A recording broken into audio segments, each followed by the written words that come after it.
What are the benefits of herbs and spices? Herbs and spices are such an easy way of adding more nutrients to your meal without really thinking about it. So what are these benefits and how can you use herbs and spices? I often talk about the benefits of herbs and spices. I often say to just add them, sprinkle them to whatever meal you like. And if you watch my What I Eat in a Day videos, I'll have a playlist for that right here, then you'll see that I'm often adding spices to every single meal. So today I thought I would make an entire video on herbs and spices to talk to you about the benefits that they have and talk about different ways to incorporate them into your meals, if there are certain ones that you should be eating together or not. Turmeric is one of my favorite spices that I put on literally anything because it tastes so good, and also it has just the most amazing benefits out of all the spices. If there's only one that you have to remember from all of these, it's turmeric. Go buy some and put it everywhere. Its main ingredient is curcumin. That's where it gets most of its properties, and that's also where it gets its like bright yellow color. I will be leaving all of my sources in the description, or depending on when you see this, in my blog post, which will also be in the description. So curcumin definitely has medicinal properties, and studies show that it has a strong anti-inflammatory activity, and also it can be used as prevention and treatment of chronic diseases. Curcumin is also an antioxidant, which helps neutralize the free radicals in your body, and that prevents stress and damage from happening to your body. And also, because inflammation is linked to the growth of tumors, the anti-inflammatory properties of curcumin, so of turmeric, can also help fight cancer and can be like an anti-cancer agent. Through its anti-inflammatory and antioxidant content, curcumin can also help prevent heart disease, and these properties also convey some anti-aging properties to turmeric as well. So I could really go on and on about the benefits of turmeric all day, but we're going to move on to different herbs and spices now, but hopefully you go buy some turmeric right now. I mean, right after this video. Watch the whole video. Pepper. There are different kinds of pepper, like black pepper, chili pepper, cayenne pepper, which all have benefits. Chili and cayenne pepper, for instance, have a molecule called capsaicin, which has been shown to increase fat burning and also reduce appetite. And it can also help combat certain cancers, as well as help deal with chronic pain. Black pepper contains piperine, which has high inflammatory and high antioxidant properties. It's also anti-diabetic, anti-obesity, cardioprotective, and can also have some anti-allergic properties. So basically, you really want to make sure that you're grinding some black pepper on everything. Oregano, rosemary, and thyme. I'm grouping 3 of them together because they share pretty much the same polyphenols, which are a type of antioxidants, and so that gives them kind of the same type of properties. And some of these activities include being anti-obesity, also antimicrobial, and anti-inflammatory. Parsley is a herb that contains different types of flavonoids, which is another antioxidant. And some of these flavonoids have anti-inflammatory activities, and other flavonoids have cancer preventive effects. Garlic has many health benefits as well, and a lot of them have to do with the immune system. So garlic can help prevent you from catching a cold, and once you have a cold, it can also help reduce the severity of the symptoms. Garlic can also help reduce LDL cholesterol and help reduce blood pressure, and also it's anti-cancer, it has anti-cancer and antioxidant effects as well. Ginger is a known aphrodisiac for some people, which I'm not really sure about, but what I do know is that it can be used as a good way to treat and prevent nausea, and also it has anti-inflammatory properties as well as antibacterial properties as well as anti-tumor activities. Cinnamon is the spice that I add on all of my desserts because it tastes so good, and also it has so many benefits. First of all, it's loaded with antioxidants, and it also has antimicrobial and anti-inflammatory effects. It's also a good anti-cancer agent, anti-diabetic agent, and it can also help prevent neurodegenerative diseases like Parkinson's and Alzheimer's. So I'm going to stop there. There are so many more spices and herbs that have benefits, and it's just that these are the ones that are the most studied and have like the most studies to back their benefits. But please, if you're using different herbs and spices than the ones I mentioned, please keep on using them. They're probably full of antioxidants as well. Now, I do want to take a minute to emphasize that a lot of these studies have been done using amounts that you won't likely be getting from the normal consumption of herbs and spices.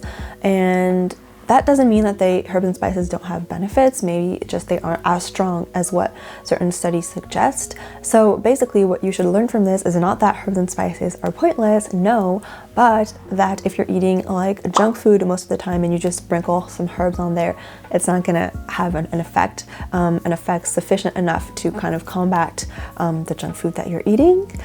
And the other thing is that this needs to be kind of a long-term thing. You need to learn to put herbs and spices on like every meal basically, and that's how it will have an effect, how the effect will kind of compound. If you like one day decide to put spices on your meal and then for like 3 weeks you don't use herbs and spices, it's literally not gonna affect anything at all.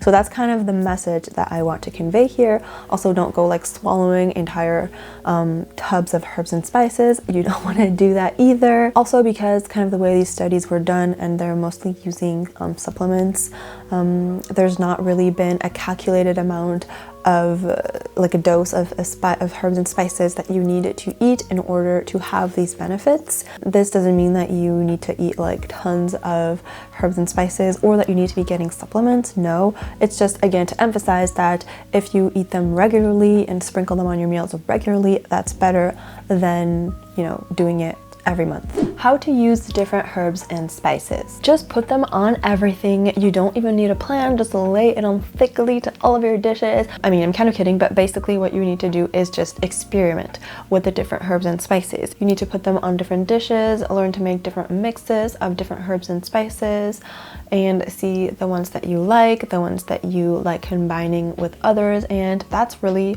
the best way, I feel like, to kind of learn to see what you enjoy. Like I've mentioned in previous videos, if you learn how to season your dishes in different ways, then you can make pretty similar meals taste completely different, and that's really cool. Now with that being said, here are some food and spice combinations that I recommend you try, either because I like them or they're kind of well known, other people like them, and it can kind of get you started. You can put nutmeg in anything that's kind of like a preparation, like a batter to make anything savory, like if you want to make a quiche, a pie, a savory cake, any of these things, it's really good to add nutmeg in there. You can add basil, oregano, and thyme in like veggie salad. I love to add them in salads where I put like tons of tomato and like some cheese, maybe some mozzarella cheese or feta cheese. I just lay those herbs on there. You can put different spices with when you mix vegetable and grains. My favorite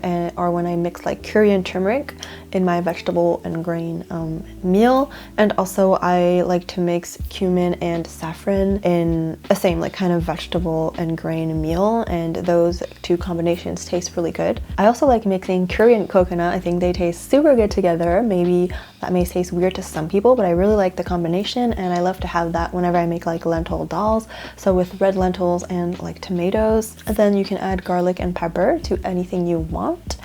And as for kind of more sugary things, you can add ginger. I love adding it to teas and also to like cookies, things like that. And then I love adding cinnamon to really anything, but specifically yogurt.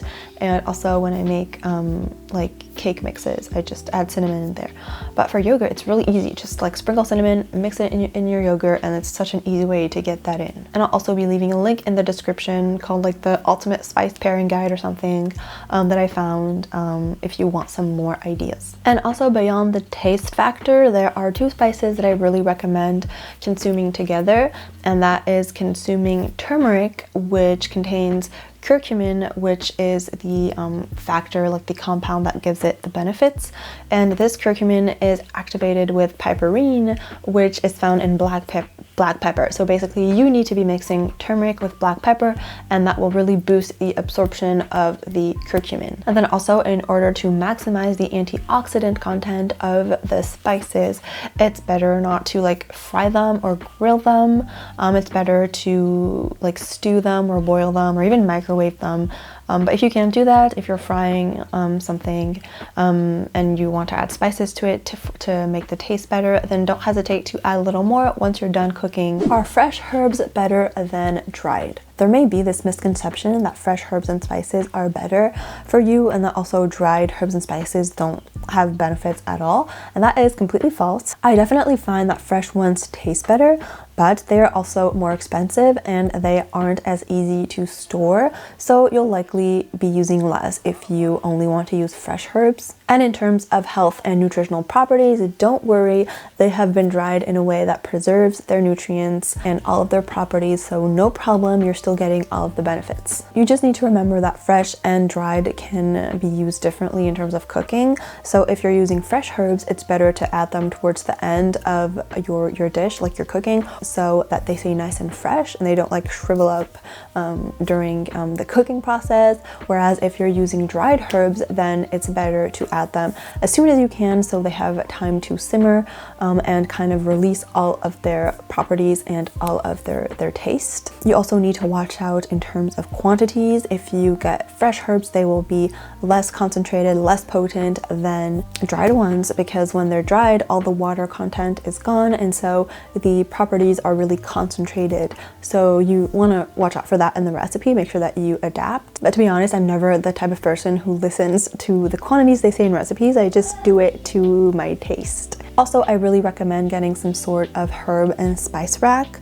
like the one that I have, for all of your dry herbs and spices.